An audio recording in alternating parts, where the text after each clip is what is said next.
இந்த விதையெல்லாம் எடுத்துட்டு அதுக்கப்புறம் குட்டி குட்டியாக எடுத்துக்கலாமா? சரி. இந்த சைடில் சுத்தமாக எடுத்துடணும். ஏன்னா இது மொறுன்னு வரும்போது விதை இருந்துன்னா நான் நறுக்குன்னு கடிக்கிறது நறுக்கு. சரி சரி. அதனால் விதையை எடுத்துட்டோம்னா நல்லாயிருக்கும். சரி.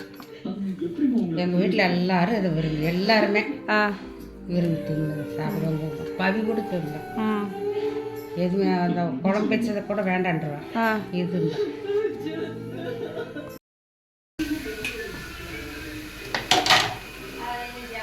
கடுகு போட தேவையில்லையா? தேவையில்லை.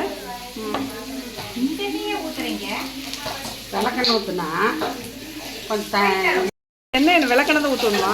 இல்லை, இது என்ன பாருங்க, கோல்டு வின்னர். சரி சரி. இது ஊற்றுனா விளக்கெண்ணெய் கொஞ்சம் சேர்த்திட்டு நல்லாயிருக்கும். இப்போ விளக்கெண்ணெய் இது கூட சேர்த்துக்கணுமா? ஆமாம், கொஞ்சம் சேர்த்திட்டா நுர வரும்போது நிறைய எண்ணெய் தேவைப்படாது, அளவான எண்ணெய் தேவைப்படும். சரி. எண்ணெயிலேயே வணக்கணும். எண்ணெய் நிறையா ஊற்றி எந்த அளவுக்கு இது அப்படியே ஒரு முருகலாக வந்துடும். சரி. அது வச்சு வணக்கணுமா? இல்லை, அப்படியே வச்சிடல, வேகணும் பண்ணி. சரி சரி. அப்படியே வச்சோம்னா அது பாட்டுக்கு வந்துருக்கு.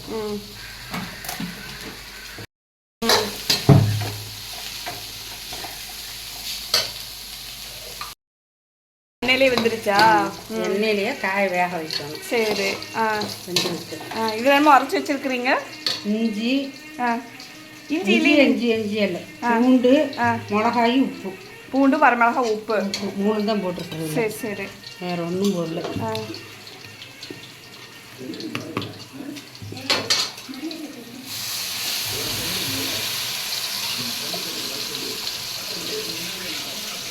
பூண்டுங்கிறது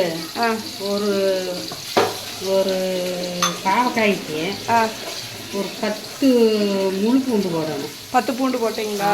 இப்போ 2 பாவக்காய்க்கு போட்டிருக்கிறீங்க.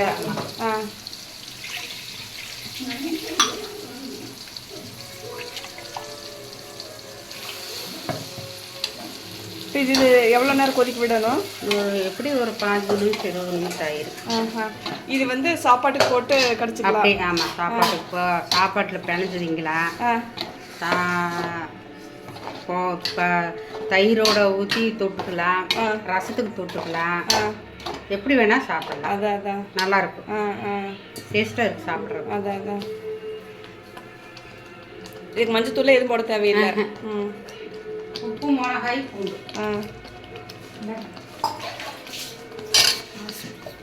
மிளகாத்தூள் போட்டுக்கலாம்.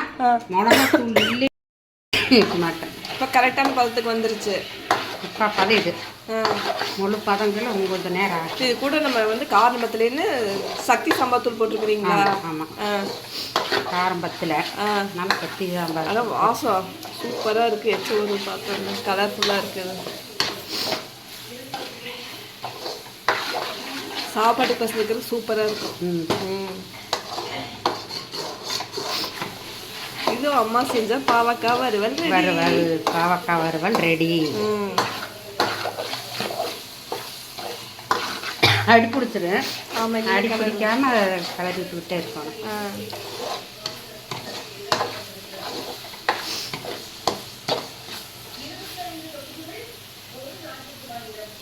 எண்ணெய் அதிகம் இல்லை, கரெக்டாக தான் இருக்குது.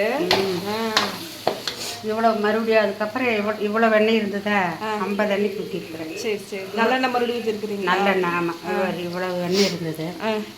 இது பாதி ஊற்றிருக்குன்னு வச்சுக்கோ. இன்னும் இவ்வளோ எண்ணெய் ஊற்றிருக்கேன். அதான் ஊற்றினாலும் இந்த டேஸ்ட்டும் கூட வரும் இல்லையா? ஆனால் இது எத்தனை நாளைக்கு இருந்தாலும் கிடாது. 10 நாள் 15 நாளைக்கு வச்சுக்கலாம். தண்ணி மட்டும் படக்கூடாது. அதான் தண்ணி மட்டும்னா வீணாக போயிடும். அதான் இதுதான் பதம். இந்த பாத்திரம் எடுத்தாலே போதும். அதான்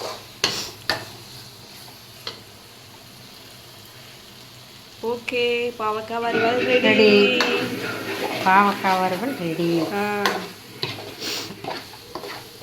நான் ஒரு காய் செஞ்சால் பத்துலி நல்லா அடிச்சுக்குது. பத்தாது அப்படின்ட்டு இன்னைக்கு 2 காய் போட்டேன். சரி சரி. கண்டிப்பாக பத்தாது.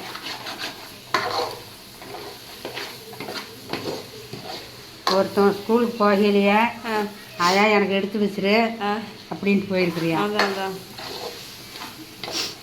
போதும், கொஞ்சம் இறக்கிக்கல. சரி.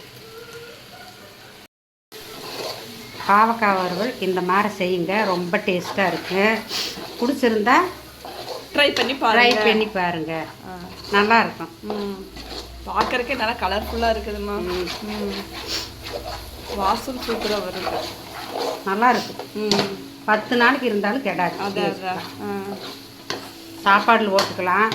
பிடிக்கிறவங்க இட்லிக்கு தொட்டுக்குவாங்க, தயிரும் சோத்துக்கு தொட்டுக்கலாம், ரசம் சாப்பாடுக்கு தொட்டுக்கலாம், எல்லாத்துக்குமே நல்லாயிருக்கும். அவ்வளோதான், அடுப்பு ஆஃப் பண்ணியாச்சு. அவ்வளோதான்.